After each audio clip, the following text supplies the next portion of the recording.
Pointi ya 5, jifunze kusema hapana. Jifunze kusema hapana kwa kila mtu. Iwe kwa watu wako unaowapenda na usiowapenda, iwe kwenye familia yako, iwe kwa wazazi wako, iwe kwa mke wako na watoto wako. Kwa mtu yeyote ambaye unaamini sehemu hii unapaswa kusema no, basi hakikisha unatumia hilo neno hapana, kwa sababu hii itakuwezesha wewe kuwa na mipaka yako binafsi. Itakuwezesha wewe na watu wengine kuheshimu kile ambacho wanakifanya.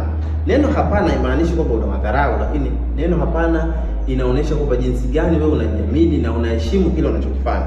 Kwa zingatia, usikubali kila kitu ambacho labda unaamini unaletewa, au usikubali kila kitu ambacho mtu anafikiri wewe unaweza kukifanya kwake umfanyie ukapokea, kwa maana nisipofanya labda naweza nikakera. Hapana, jifundishe kusema hapana. Kwenye sehemu ya hapana weka hapana. Sehemu inawezekana fanya, lakini sehemu inayoshindikana kumbuka, hapana itakufanya uwe huru siku zote. Hizi ni pointi 5 ambazo mimi leo nilipanga nikuletee, lakini katika hizo pointi 5 zote, cha msingi zaidi, hakikisha wewe mwanaume usije ukaweka ndoto zako zote kwa mwanamke mmoja.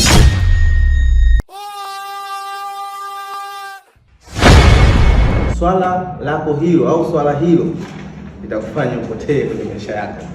Ulikuwa na mimi Mtende Seli kuanzia mwanzo mpaka mwisho. Subscribe account yangu hapo. Endelea kunifollow Instagram as Mtende Gallery. See you next time. Ciao.